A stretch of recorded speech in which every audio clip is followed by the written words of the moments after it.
Looking to make some healthier habits this holiday season? Make sure to check out our Moving Through Midlife community over on Facebook, as we are doing a Planksgiving event where we are doing daily plank workouts. We will be doing an Advent for healthy, happy hips this holiday season, and then also have a sugar challenge, a 2-week sugar challenge that you might be interested in. Happy holidays!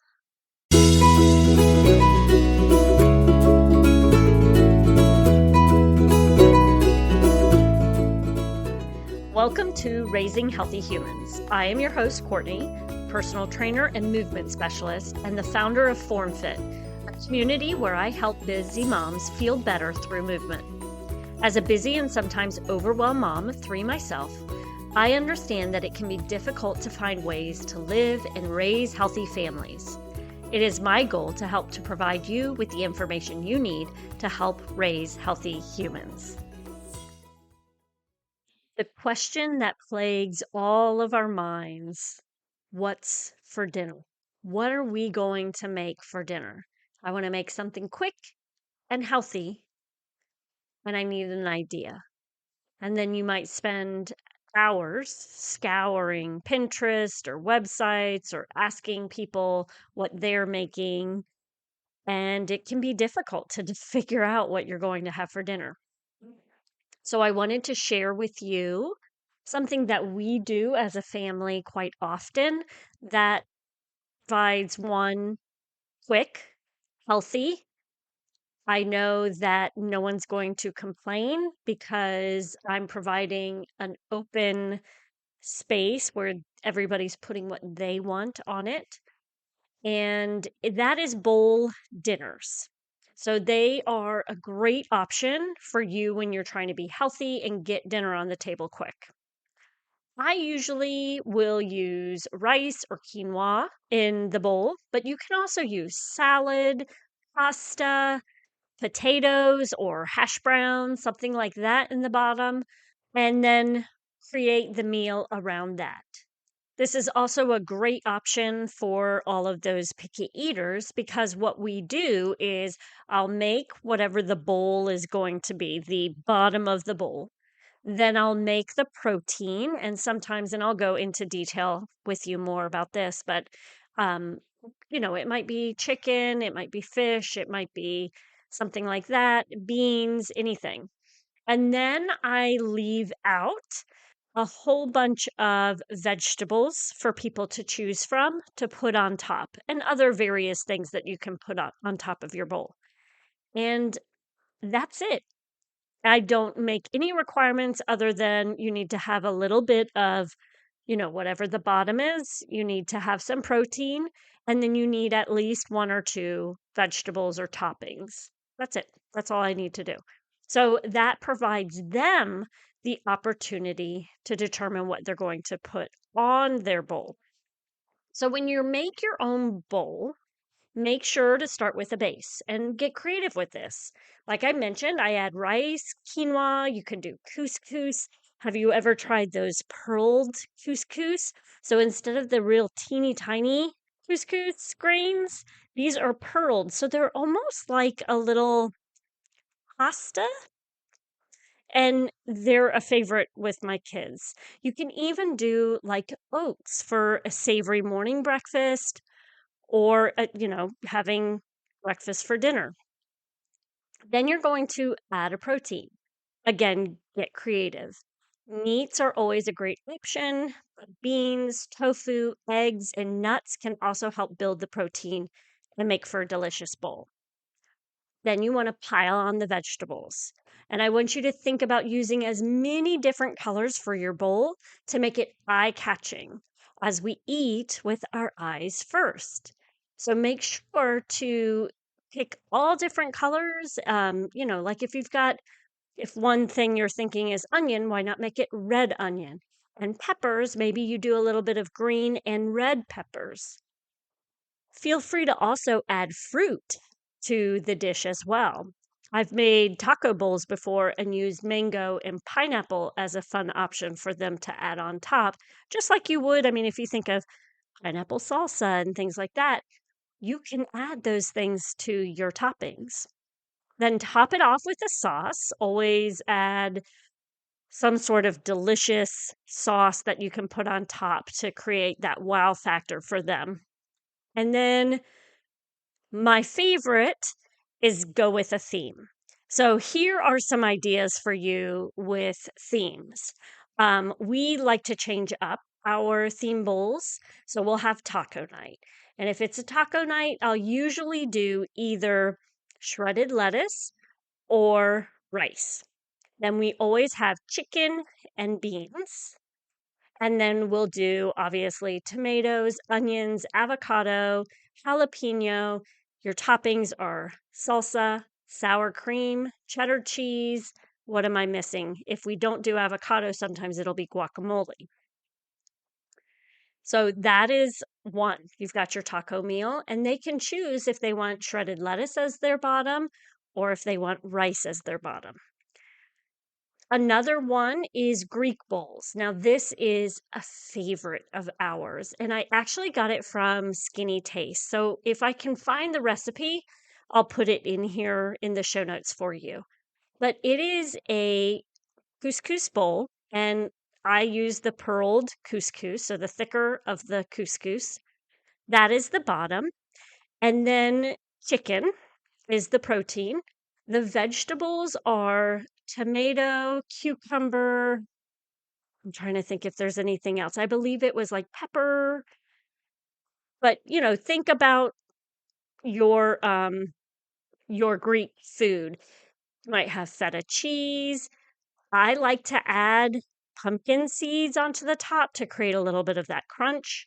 And then a Piri Piri sauce, which I do have a recipe on my blog, which I'll post if I can't find the SkinnyTaste recipe as well. But this is like a pepper sauce that you can put on top. And I always make extra because that sauce is amazing over eggs and potatoes and things like that as well. Another one that I enjoyed is like a deconstructed sushi roll. And this again would be rice. You can make some tempura shrimp, chopped up cucumbers, carrots, avocado, and then amazing yum yum sauce on top with just mayonnaise and sriracha. And you've got a deconstructed sushi bowl. Oh, and then we always do seaweed as well. So I buy the seaweed snacks and I kind of chop them up and put those on top. And amazingly enough, my kids all love it when it's like that. They might not enjoy the sheet, but they like it when it's all chopped up because it's, this light, feathery type item that's green and colorful. And I think it just provides that umami flavor for them. Teriyaki. Again, similar to the sushi bowl. You've got your rice. What I usually do is I will chop up some onions, zucchini, broccoli. I think that's it. And then put a little bit of butter in the pan and saute everything.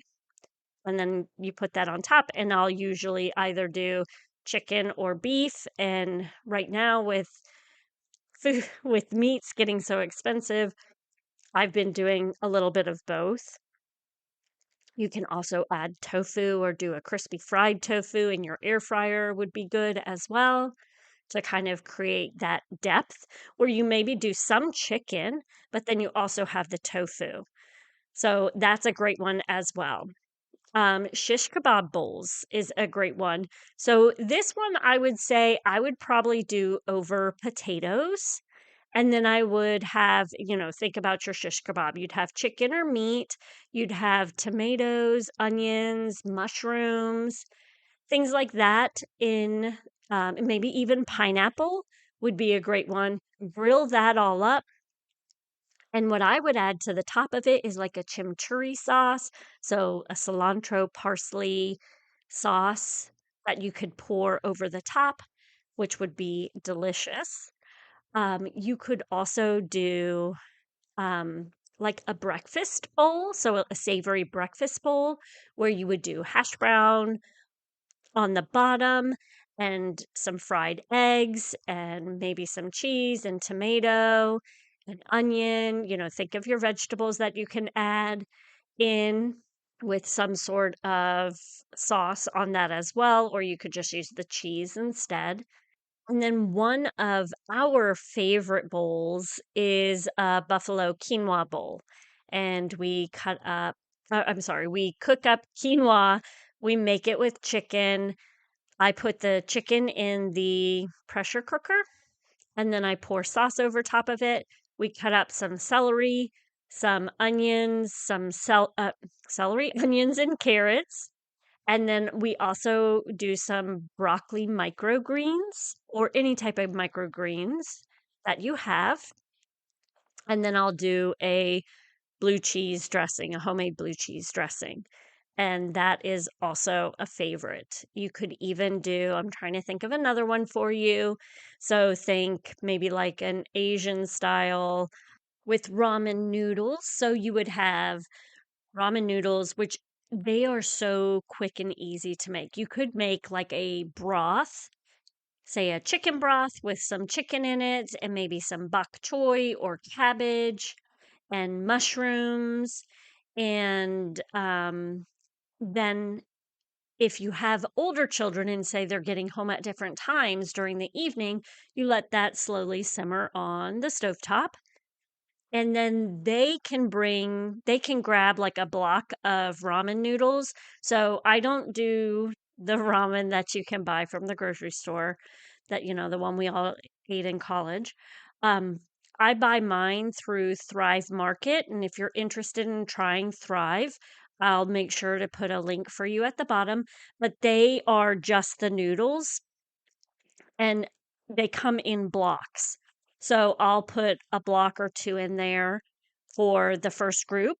And then say my son gets home from football, then we throw another block in there and then he'll have that block with his. So it's a great one to kind of have on hand for your children if they're coming in at different times of the evening. So, those are some of the ideas that I have for a quick and healthy dinner. And like I mentioned with the ramen, you can do all of these are great for those days when you have kids coming in and out. Maybe everybody's coming home at different times. You can just have everything staying heated in the oven or, staying warm in the oven. And then you are allowing them to make it in their own time. So hopefully this information helps. I also will put some links at the bottom to some other podcasts that I did about similar things with different dinner ideas for your picky eaters.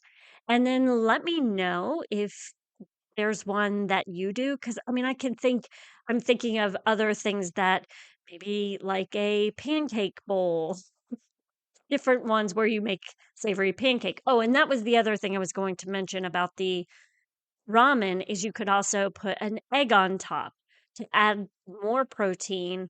Or if you have the ones who don't like chicken or tofu, they could maybe have an egg on top as well. So I hope this provides you some ideas. And if you give it a try, make sure to let me know.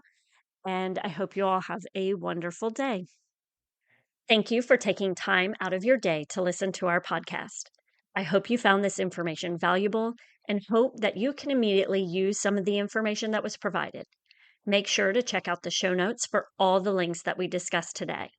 We would also love for you to come join us over in our Moms Raising Healthy Humans community on Facebook to provide us with information moving forward with the podcast.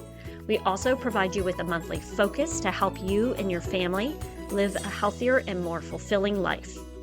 And if you are interested in diving deeper with us, we offer different memberships to participate in so that you can get to know us on a more personal level. We offer monthly challenges, live events, on-demand and live workouts, meal plans, and so much more.